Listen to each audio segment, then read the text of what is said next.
This is my second video for today. This is Frank Demore with the Last Chronicles of Planet Earth.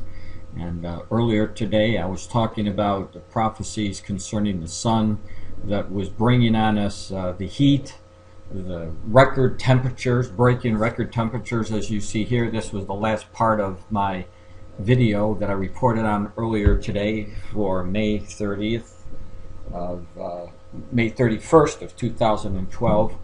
And most people know and realize that when the temperatures go up and there's really dry, arid places, we see that bugs that carry disease increase. And in my earlier video, I warned about different diseases that were popping up all over the world. And I said that I had made documents about these diseases in my book. Well, one of the ones that I didn't put in yet because I just saw it is this new superbug that you'll see here. And I'm not the one that's saying that this is a superbug, as you'll see, because I'm going to go right to the link here. This is an article from the Wired, and it's called here the superbug here. And so the changiest disease, poverty, immigration, and the new HIV AIDS, and this is what the bug looks like. And you'll see that the right below this picture it says, what if a deadly epidemic was bordering on almost nobody noticed? In other words, what if it was flourishing? What if it was getting out there and affecting a lot of people and nobody noticed? Well, it says this, in the latest issue of the PLOS, Neglected Tropical Diseases, a distinguished group of virologists and epidemiologists and infectious disease specialists say that that's not a hypothetical question. They argue that the changiest disease, a parasitic infection transmitted by blood-sucking insects, has become so widespread and serious while remaining largely unrecognized, that it deserves to be considered a public health emergency. Expanding the metaphor, they liken changiest stealth spread to the earlier days of AIDS. And this, of course, everybody knows by now, or should know, that AIDS is one of the deadliest diseases that popped up in past years. So, it says both diseases are health disparities disproportionately affecting people living in poverty. Both are chronic conditions requiring prolonged treatment courses. As with patients in the first 2 decades of the HIV and AIDS epidemic, most patients with changiest disease do not have access to health care facilities.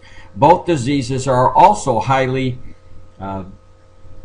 stigmatizing, a feature that for changiest disease further complicates access to essential medicines and as well as access to the dialysis and medical counseling. So obviously it goes hand in hand. When you have poor people, the poor people suffer, and because of the arid nations, so forth, like Africa, and you'll see here South America, you'll have more of these bugs propping up, and apparently this is exactly what's going on. Now, this sounds like rhetoric. After all, what disease expert doesn't think that his or her disease is virtually or vitally important?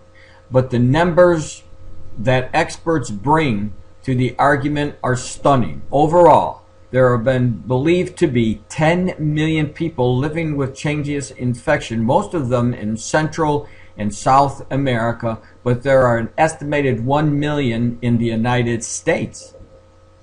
Up to 1/3 of those infected, 3 million, are at risk. The changiest worst complications in large heart and heart failure. And wherever blood donations are tested for the protozoan, the blood supply, as well as as organ transplants, are at risk. So this little bug right here can affect a lot of people. It is already affecting a lot of people, and this is just one of many little creatures that are causing havoc. Another one of the creatures that you may have read about, and I posted some time ago, was the bed bugs, and how they're coming in bigger, stronger numbers because of the heat. That's, the temperatures are going up, and again, it's perfect conditions for these bugs, and we get more news about it. But this is one of the signs that the Lord told us to look for. He said in the last days these things were going to happen.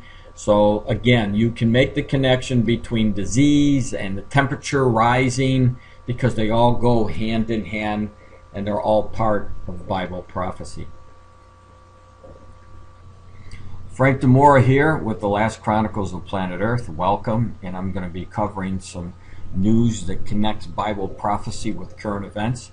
And if you just found my YouTube channel, or if you're new and you may not know it, if you go to my site, which you'll see right here, you'll be able to click on the link that when you get to the site, you'll see this link right here. You click that link and you'll be able to download my book today for free. And let me just tell you this. If you're looking for information, I mean detailed information about Bible prophecy and current events to show that Christ is the true Messiah, because only God can tell us all these things way in advance before they happen, and we're seeing those happen. If you want to read information about that, this is the book you can get. Now, the good part about it is you're not going to have to pay a dime for this book. I've done all the work for you. It's taken 36 years of my life to put all of this information in this book, and you'll find it very interesting by just click this link, and it's a matter of seconds, and it'll be right at your fingertips. So let's get into these different prophecies, and we're going to combine all these different prophecies. I'm going to show you why. One of the first ones that the Lord told us was wars and rumors of wars, and you'll see it here in Matthew 24:6, and highlighted in the yellow. Now, one of the reasons we have wars, people are trying to grab land or property from somebody, either some bordering nation or peoples. Other reasons why we have war, religious wars, just people, leaders from different countries who want to have power and usurp their power. It could be another reason for war. But there's other reasons that they're warning about wars, and this is where the Lord told us you would hear rumors of wars. And of course, one of the rumors of wars is because of the lack of water. And when you have lack of drinking water, or water in general, that obviously you need water to do your crops. When you have lack of water and somebody else has it, you want what they have because you don't have it. Another reason why a war can break out, and you'll see why I'm saying this through the news. Now, we know that famine, as you saw from the headline here, as water problems, drought, famine, and hunger, it can all be associated with what we see that the Lord is telling us in the book of Revelation, in the scriptures that I have here.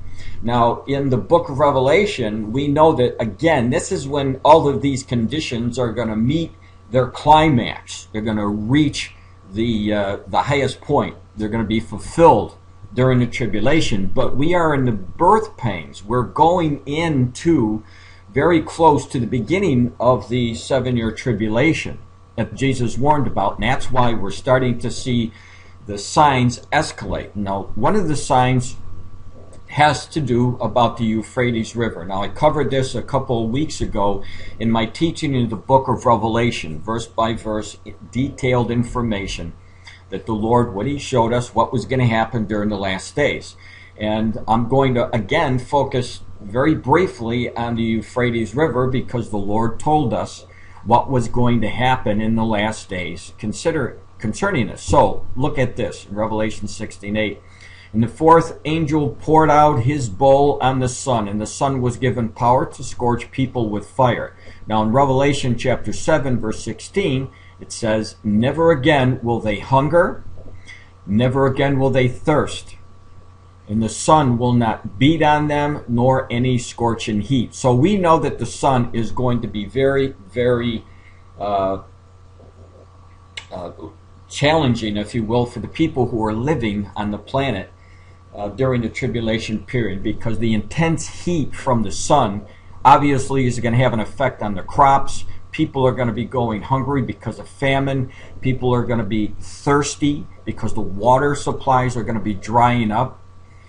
And these are the things that the Lord told us were going to happen, and that's why we're seeing the escalation. And I'm going to be proving this in a second here, but I just wanted you to see what the Lord had told us, because that's the most important part, is the Lord's Word.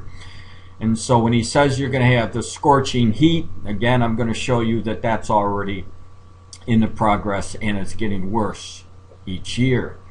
And then finally, I want to show you the prophecy again. You see from Revelation, it talks about the scorching heat and the hunger and so forth. But now we're going to get to the Euphrates River prophecy. And it says, and he said to the sixth angel who had the trumpet, release the four angels who are bound at the great river Euphrates. And the four angels who had been kept ready for this very hour and a day and a month and a year were released to kill a third of mankind. So again, we're starting to see the Lord is going, this is part and parcel for war that is coming. Now the number of the mounted troops was 200 million, and I heard the number. So we know for a fact that in the last days there's going to be problems with the Euphrates River. It's going to dry up. And I'm going to show you some information about this. But we also know that the Lord gave us a very specific number of an army that will come, which is the 200 million man army. And China alone today, and you'll see this documentation in my book, has an army that numbers 200 million soldiers. The exact number, by the way, that Jesus just gives to us here. And so let's take a look at Revelation 16:12. It says the sixth angel poured out his bowl on the great river Euphrates, and its water, obviously in the yellow, was dried up. So again, you see how I'm connecting everything that the Lord said about what was going to take place in the last days. A large part is going to have a lot to do with the signs in the sun. Now in Matthew 24, which I don't have up here, the Lord told us there would be signs of the sun, the moon, and the stars, and we're starting to see those. So to start off with, let me go into the first headline here, because we're talking about water problems. And so I'm going to click down here, and I'm going to get right into the water problems. And you'll see it says Iraq's PM warns Arab states may face water war. You remember what I said? I showed you wars and rumors of wars. Now this is one of those things that could possibly cause a war. When the nation doesn't have water and they're drying up, as you can see from the picture here, they're drying up, then there's a problem. So what does it say? Now I highlighted it for you, but so that you can see a little bit better, but I'll read it, and I also put the link up at my site so that you'll be able to click the link once you go to my BibleProphecyMan.com link. It says Arab states could be headed towards a future war over water if they do not act quickly to tackle shortages. And this is Malachi, the president who's running Iraq right now. So we know that there's definitely problems. At a conference in Baghdad, he urged countries to work together in order to prevent the conflict in an arid region. So I'm not going to read the whole article for you. I just wanted to give you the main meat of it, that there's definitely problems of what's going on. But I do wanted to read this for you. It says issues include a desertification, poor water management, and the need for most Arab countries to rely on the goodwill of upstream states for river water. Now, what they're talking about here is, they don't mention it in here, but I do know what they're talking about doing my research. They're talking about the Euphrates River. And because the Euphrates River, if you look at a map, you'll see it, that it's running through these nations, and Iraq is one of the nations, and the Euphrates River is definitely drying up.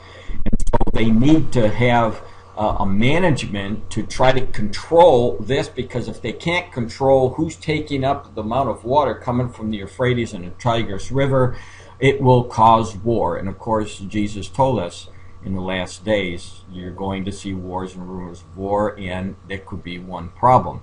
Now, I want to show you here, because this is going to show you a broad area in many different places where there's problems with water right now, and it's getting worse. I've been tracking this, and every year the situation's getting worse. But listen to what she says. Let's talk right now about a situation that's affecting millions of people around the world. Faustina Buacci is here this morning with World Vision. She's an advisor with them. Good morning, and thank you for being with us. Thank you very much for having me. You say that the world is facing a water crisis. I want you, first of all, to tell me what it is. About 780 million people still need water in the world today.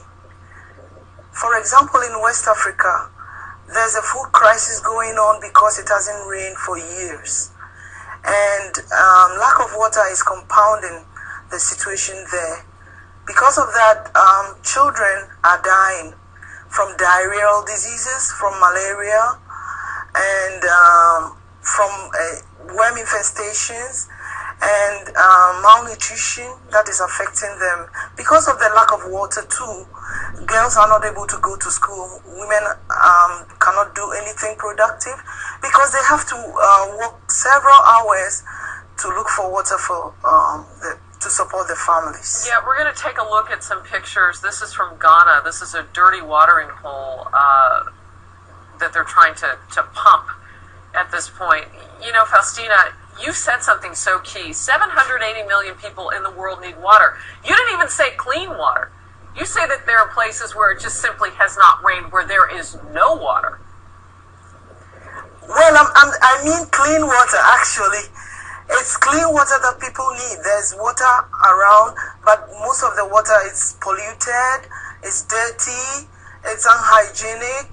There are some water sources that have these dirty, stinking turtles. Yeah. Animals compete with people from the same, water source and all that. So what I actually meant was clean water. Clean, potable, safe water. I want to go back to some of these images. These are little boys that one of them held up a glass of dirty water before it's been cleaned. Now then they install a pump and the situation changes. Women now gathering fresh water. This is a completely different scene, and it's what's needed. I was reading in preparation for this, Faustina, that it takes 11 gallons of clean water, 11 gallons to produce a slice of bread. Yes, that is what people in the Western world do not know. That happens, and this is what people in Africa and Asia and Latin America lack. And these are taken for granted, but for these countries, developing countries, water is life. Everything revolves around water. When there's no water, girls can't have an education. Women can't do anything productive. They are prone to violence. Water means life for all of us.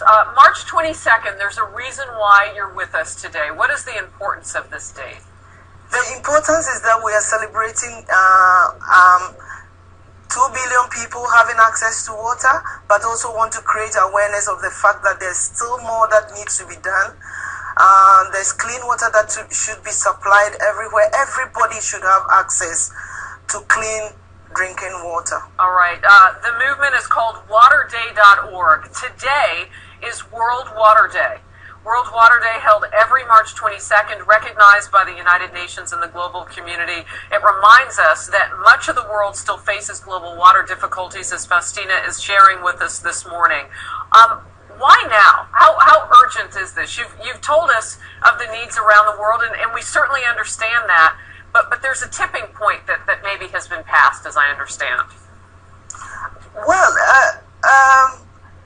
a lot of NGOs and a lot of governments in the Western world have supported delivery of potable water or clean water to people. But conflicts and droughts and others are being a threat to what has been done. The sustainability of the boreholes that have been drilled by World Vision in Ghana, for example, World Vision has drilled almost 2,500 boreholes, and 1 million 1.3 million people have benefited from these boreholes, but still there are thousands and millions of people in Ghana and West Africa who are being affected by the drought and all that, and who need potable water, at least to be able to drink and to cook, and also to produce gardens that can feed the people, can feed their families, whilst we wait for God to bring the rains. All right, Faustina Buachi. So there you have it. What essentially she is telling us is what I just got through telling you, based on what the Lord told us. And that means that we're starting to see the famines. We're starting to see, obviously, the result of droughts, which comes from the sun, and the lack of rain and the lack of water. So all of these things are before us, and as I said, they are definitely getting worse. Now, what I did is I put up, because there was a new meeting that came from Baghdad, and you'll see the Associated Press writes about the drought there. And it says, and I did put this up a few days ago, but I'm going to tie this in, drought and uprising are threatening to undermine the Middle East economy, Arab officials said Thursday as they discussed plans to boost the region's stability at the key of the start of the key of the summit in Baghdad. And so what I did here to give you the meat of the article in this, in case you missed it a few days ago, and it said this in one of the quotes: as in Iraq, where the Euphrates and the Tigris River are drying up, water resources also are strapped elsewhere across the Middle East. So there's a lot of regions that are in this drought situation, much of what she is talking about, but she's talking about Africa, but we're seeing the drought problem in the Middle East as well, and it's causing problems and fears of water wars and instability in the region. So let me get into another one now. There's and I'm going to have the links once you get into my site. You won't be able to click, obviously, at the YouTube channel, but you go to my site, you will be able to do that. And you'll see there's other regions that are having these problems. It says, for example, it says, as the summer peaks, so have the woes in Gorgorgan, and Millennium City has been witnessing 8 to 10 hours of power cuts a day, even as it grapples with its worst ever water crisis, with the supply plunging to an all-time low of 15% of the annual volume in many areas on Sunday. The water shortage affecting as many as 65 residential colonies in New Gorgorgan, and it has been getting worse for the past 2 weeks. And I've been living in the city for at least 11 years, and I have never seen such such a water. And then it goes on to say these water problems, but I'll let you click there to read the whole article. So there's just another region that they're suffering with the same kind of problems as you see suffering in, obviously, the Middle East and in Africa. Now here's another one. The headline: Pakistan among countries facing water shortages. Now this gets critical because Pakistan has a very, very large number of people, over 1 billion people there, as well as China. Now I didn't put any information because of time constraints about China, but China's been facing a drought for the 3 or 4 years, and they are also in a critical position with water, drinking water. So let's read about Pakistan, though, because they do have major problems. As Pakistan is among the 17 countries that are currently facing water shortages. I hope you read that. Listen to what I'm saying, because sometimes I read it too fast, but 17 countries, right, facing a water shortages. And when I see this, I remember right away, I remember what Jesus told us. And not only did he say that they were coming, but what did he say to us? He said, keep on the watch. In other words, if you're looking, if you're watching, if you're doing what the Lord said and you're watching these things, you will see them, and we are seeing them, and that's an indication that he is coming for us soon, because that's what he told us. Now, with an estimated 44% of the population without access to safe drinking water, and up to 90% of the population even lacks such access in rural areas. With decrease of quality or quantity, the quality of water is also deteriorating badly by municipal, industrial, and agriculture waste. And what's happening, like you heard the woman who was talking about in Africa, they're polluting the water. And so if we're already facing water shortages because of the drought, and you start polluting the water that we have, you'll see that the problem is compounded. Now, as one indication of the intensity of the problem, it is estimated that about 200,000 children in Pakistan die every year of diarrhea diseases alone. And of course, if you read Matthew, Mark, and Luke, you'll see that one of the last day signs are diseases. And there are a lot of diseases, and I outline all of these diseases in my book. Diseases, what they call super diseases have come up. Getting back, it says, water is essential for human beings to survive, obviously, but at the same time, water is a scarce commodity. And believe me, if you knew what I knew, it's getting a lot more scarce. And I'm trying to give you as much information in limited time as I can. Access to the safe drinking water supply is not only a basic need for the prerequisite for a healthy life, it is also a fundamental human right. And despite being in abundance, almost 97.41% of the water on Earth is saline, and only the remaining 2.59% is fresh water. 0.3% is the rivers and the lakes, which are not only the source, but also from where most of the daily water requirements are met. So the abundance of water is not that great because most of the ocean is salt and you can't drink salt water. And but what I've done here, I listed for you, and you'll see at the bottom of this, you'll see a link like this at the bottom of all these articles, but I showed you different places around the world that are having major problems with drought and water supplies. For example, in the United States, it says 95% of the United States fresh water is underground, as farmers in the Texan High Plains pump groundwater faster than rain replenishes it, because they're in a drought, and they have been. The water tables are dropping. North America's largest aquifer, the Aguila, is being depleted at a rate of 12 billion cubic meters a year. Total depletion to date amounts to some 325 BCMs, a volume equal to the annual flow of the 18 Colorado rivers. The Aguila stretches from the Texas to South Dakota and waters 1/5 of the U.S. irrigated land. And many farmers in the High Plains are now turning away from irrigated agriculture as they become aware of the hazards of overpumping and realize water is not in endless supply. So problems right there. Now heading into Mexico. Mexico is shrinking because of the amount of water being pumped out from beneath its foundations.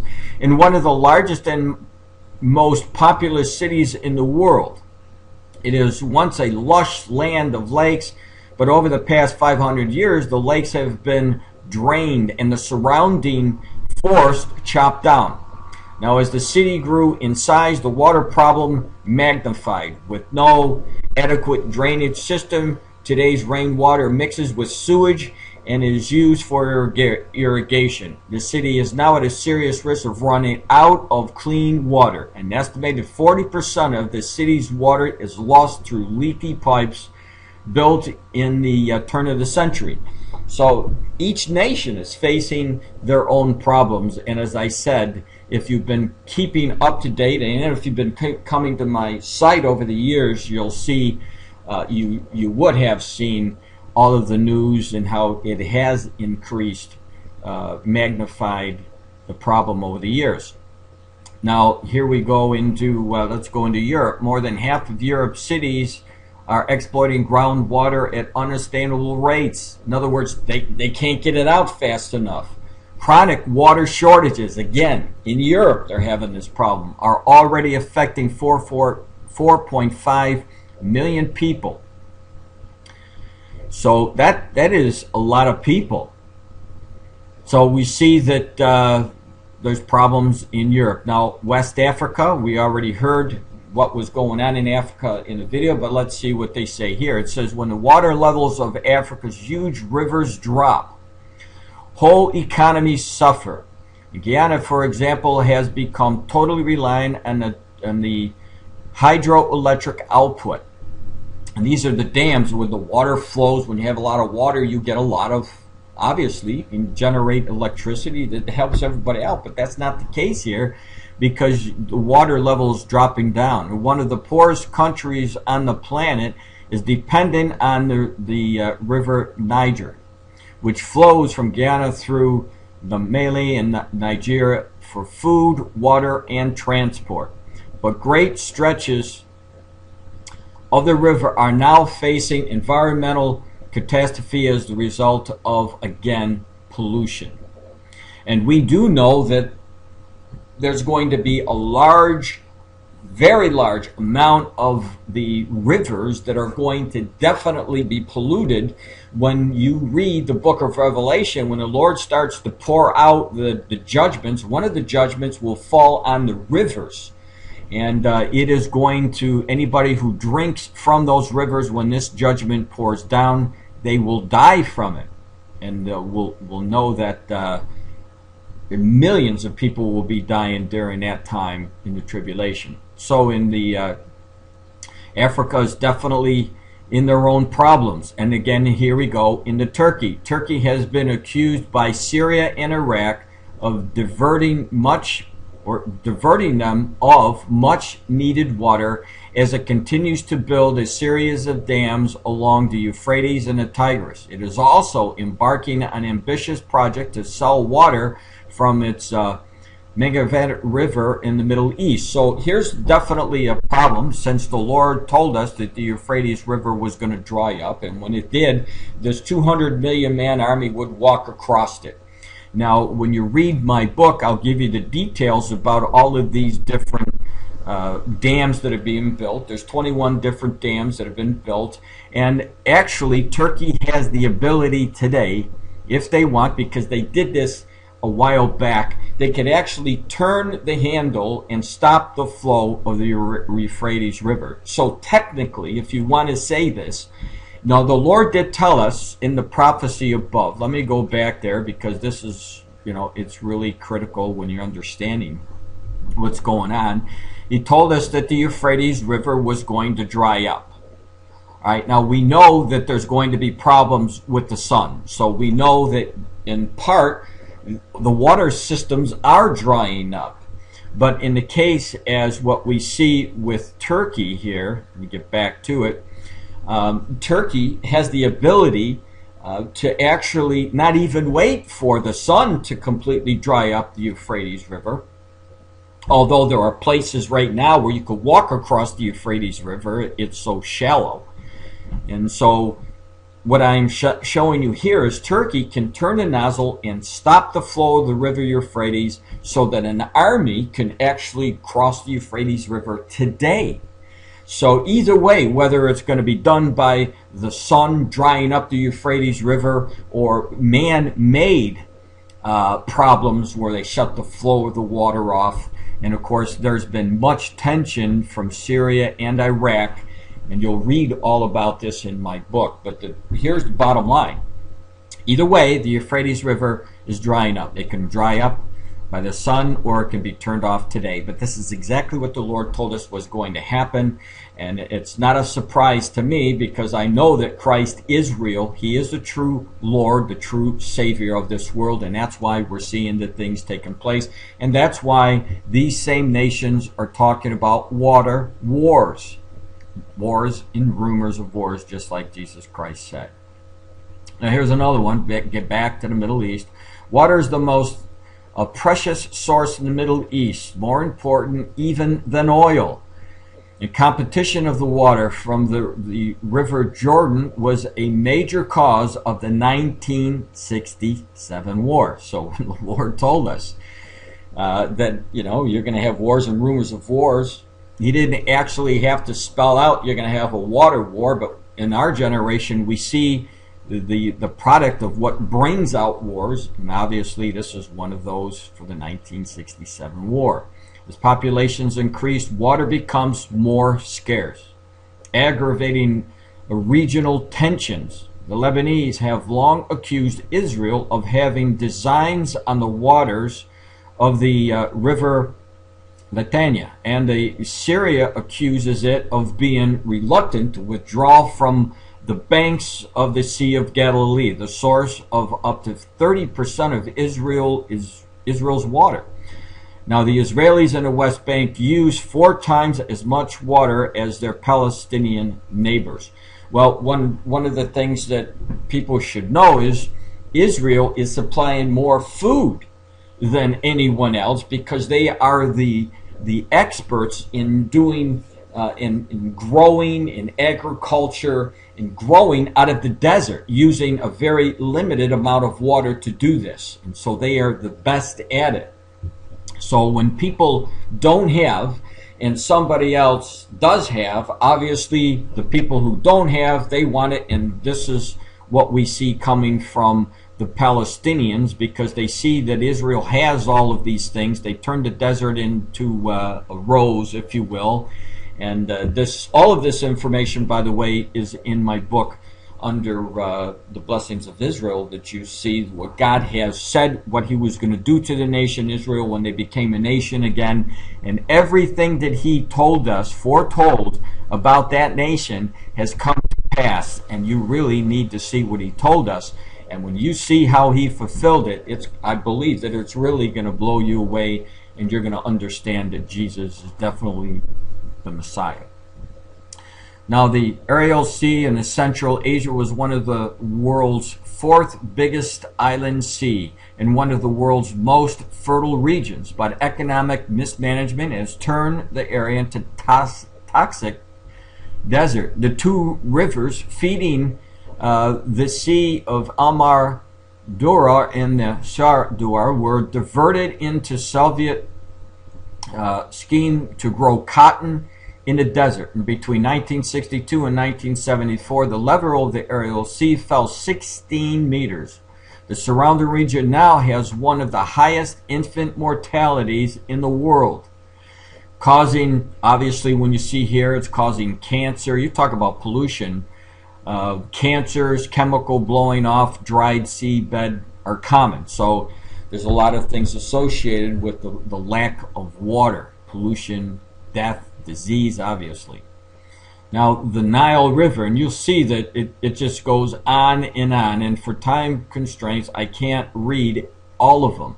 So what I'm going to do at this point, just show you that some of the problem areas, and hopefully you'll be able to go to my site, just click the link, and you'll be able to read all about it. Zimbabwe is in deep problems. And this is the southern Africa is the most overused river systems in the world. Major problems there. In the Ganges, the sacred Hindu river in the Ganges is so depleted that the Subarban wetlands and the mangrove forests in Bangladesh are seriously threatened. And again, when you get this, you're starting to mess with people's foods, drinking, and the scarcity caused many problems. Mongolia, China. Remember I talked about China a little bit. It says all 3 rivers feeding China's northern plain are severely polluted, damaging health and limiting irrigation. The lower reaches of the Yellow River, which feeds China's most important farming region, ran dry for 226 days in 1997. And it's still doing that. It's still drying up. And when you get to my book, you'll see the latest information past the 1991, obviously. And then you have Australia. If you've been watching what's going on in Australia for the last 3 or 4 years, they've been in a major drought. They're having the same kind of problems as was told in the video that we saw. And then, of course, March meant, let me get to this. I'm going to just pull this one right up for us. You'll see this. March has meant 6,000 weather records broken. And what does this mean? I'm not talking about cold. I'm talking about heat records that have been breaking.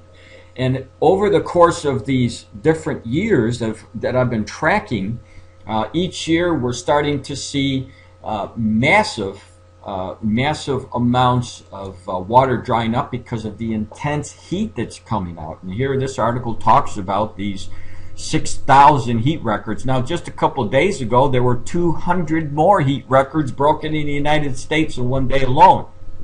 But let's see what it says here. It says, we've seen an amazing historic run on record warmth in March 2012, and it's been the talk of towns from Minnesota to Michigan to Tennessee to Georgia for a couple of weeks now. And first, consider the sheer number of the daily record highs either tied or broken over the past 2 weeks. The counts in the table below are courtesy of the National Climate Data Center since March 9th. The counts from March the 23rd are still being tabulated and will be posted later, but look at the records here. And you'll see all of these things. It is just, it's incredible, all the different records that are being broken. It says, if you pull out your calendar and add the numbers up from March 1st through March 22nd, the total exceeds 6,000. This speaks to the widespread nature of the longevity of the warm spell. Man, geez, I just pray that you're listening to what the Lord is saying, because we're seeing the results of what He said right now. And it's all, by the way, we're seeing all of the signs taking place at the same time, and that's exactly what Jesus said to look for.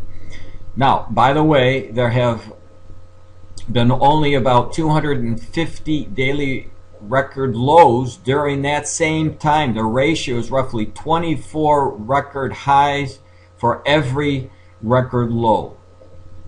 In a typical March, particularly in the nation's northern tier, you may see perhaps 1 or perhaps 2 days of record warmth before a sharp cold front brings the spring teas to the screeching halt. Not so in March of 2012. Now, when considering monthly record highs, meaning the warmest temperature on record for the month of March, according to the NCDC, there have been 430 such monthly record highs or records, highs tied or broken. And so it gets into the different places. Now, when we're talking about Minnesota and Chicago, these places, I can remember when it wasn't that hot. And it was because they're by the lakes and it was cooling them off. But that is changing, and the records are being broken in even these states. And I'm going to let you read all this information because it goes on and on. And it gives you a lot of information. As I said, I'm giving you the link that you can be able to read this if you're interested. But here's the bottom line. I'm giving you the meat of the story. And the meat of the story is that Jesus Christ gave us all of this information. Now the question is this: do you believe it?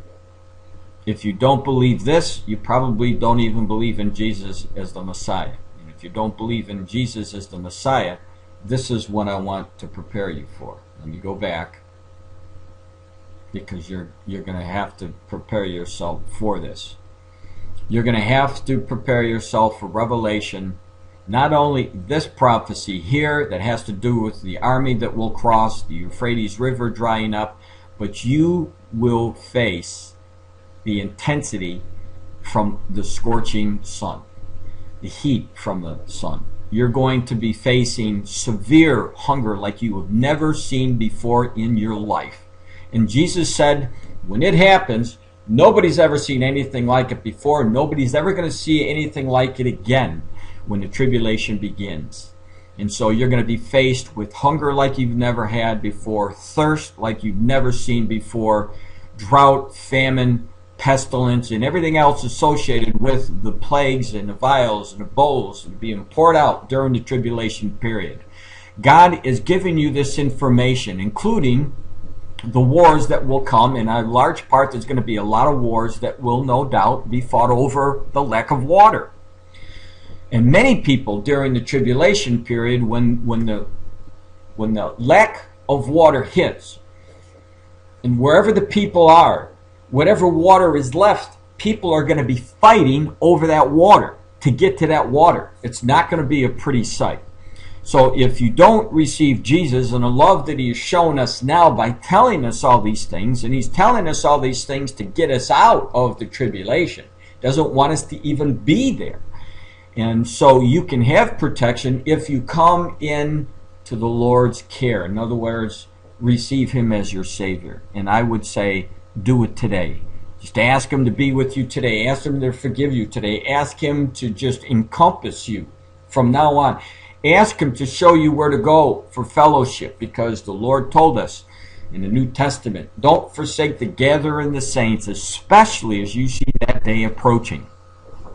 And if there's anything that I can do to help you find a church, to find somewhere where you can learn about the Lord and learn from the Word of the Lord, I'd be more than happy to do that. Just to email me. My email is at the top of my post. So thank you very much for allowing me into your home, and I challenge you, if you want to see that Jesus is the true Messiah, read all the information that I put into this book, because all of the information that I took all of the scriptures, the prophecies out of the Bible, and then all I did was connect it to what we are actually seeing to show you that there is definitely a connection, and we are already in the last days. Now, we haven't made it to the tribulation yet, but if you refuse Christ, you will go into the tribulation. Please listen to what the Holy Spirit has shown you today.